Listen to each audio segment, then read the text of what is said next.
Hello, Los Angeles. I have to tell you, I am actually a native Los Angelino from Alhambra, California. Anyone from Alhambra? I went to San Gabriel High School and I did my undergraduate work here in California as well. So I'm really happy to be back here. And what I want to share with you is the journey that I've been on for the last couple of years, studying why there's a lack of equality in today's organizations. I think the case for diversity is clear. The business case is out there. We know that more diverse companies earn more money, have higher stock prices, better sales, greater return on assets. So why don't we have diversity? And I think the answer is unconscious bias.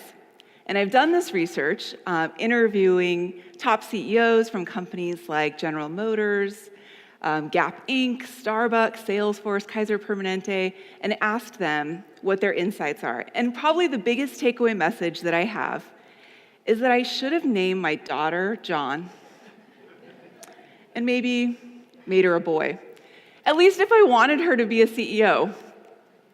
Because data show that there are more CEOs named John and David than there are all women CEOs. I shared this data with a company, oil and gas company, and I asked them, what percentage of the population do you think is named John? And someone shouted out, 50%. And I'm like, that's all men, right? Even if it's 50% of men, that's just a lot of Johns. It's actually 2%. 2% of the population in the US is named John, and 1% David. Any guess how many percentage points represent women? It's 50%. So clearly there's an imbalance here, and I think this comes from this idea of unconscious bias. So my goal today is to share a little bit about what unconscious bias is, and then more importantly, talk about how we mitigate it.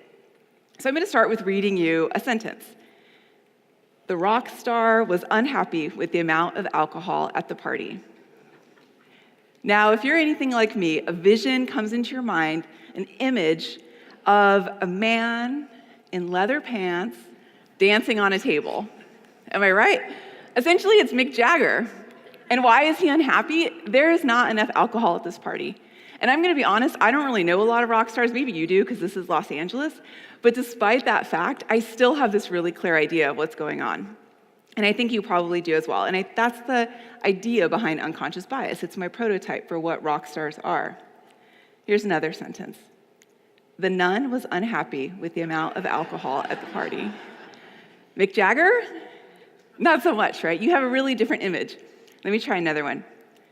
After weighing all the circumstances, the CEO decided to terminate a few employees. Now, if an image came into your mind and you're anything like me, it's a white man sitting behind a big wooden desk, maybe wearing a suit, and there's some mass layoffs probably going on. We've all lived through this.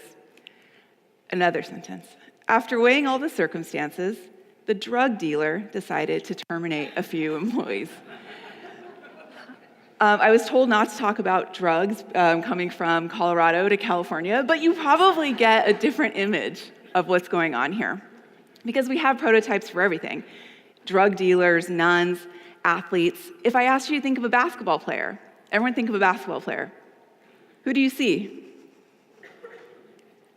A Denver Nugget? Maybe not, but probably most people thought of an African-American man. Very few people think of a woman, very few people think of a white guy.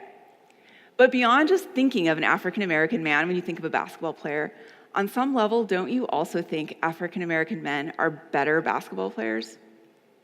I mean, it makes sense. African-American men comprise 13% of the US population and 74% of the NBA. Just do the math, right? They must be better basketball players. And that's the problem with prototypes. They don't just tell you what is, but they tell you what should be, and it starts to become the perfect example of what we expect. Now, just to challenge you a little bit, do you think people thought of an African-American male when they thought of a basketball player in 1950? This is the 1953 NBA champion Minneapolis Lakers. These are your Lakers. The coach is named John. The captain was named David. That's not actually true. The coach was named John, but the captain was named Whitey. And my point is just that our prototypes and our expectations change with what we see, because what we see becomes what we expect. Now think of a CEO. We probably all think of a white man. But here's the thing. You don't just think of a white man when you think of a CEO. You also think white men are better CEOs. On some level, everyone denies it. No, it's, historical legacy.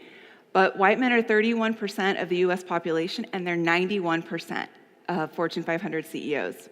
So your brain thinks, even if you won't admit it, that white men are better CEOs.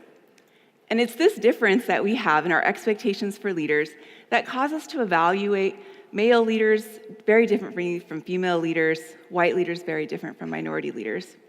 And I found this in a study that I did earlier this year where we looked at the very behavior I'm engaging in right now, which is diversity valuing behavior, and found that when women and minorities value diversity, when they do really basic things like respecting differences, valuing working with different types of people, and being comfortable managing diverse employees, they're actually seen as less competent and less effective by their bosses.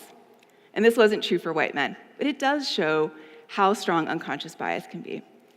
But my goal was not to stand here and bemoan all the problems with unconscious bias. Instead, I want to focus on what's next. How do we mitigate unconscious bias? And so I've created the ABCs of breaking bias, and I want to share those with you here today. The first one is admit it. Just for a second, can you please not think of a white bear? Did anyone think of a white bear? Did anyone? Probably everyone, right? You're probably thinking, why a white bear? What does a white bear have to do with diversity? Is it because it's a white bear? Is that the Coca-Cola bear? Oh my God, I think the polar ice caps are melting. You go through this whole narrative, and it's this process called ironic thought suppression. If you try not to think about something, the fact is you focus more on it, and it's more likely to affect your behavior. How is this relevant to diversity? A lot of organizations focus on being colorblind and gender blind. Let's not talk about race and gender. And the research shows that that actually has the opposite effect as intended. It causes people to make more biased, more gender biased and racially biased decisions. So let's just admit it. We did the rock star exercise, we did the nun exercise. We know we all have unconscious biases. It's totally natural.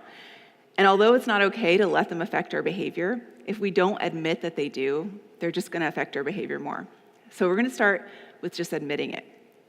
If we admit it, we can engage in practices that help mitigate bias, like blinding procedures.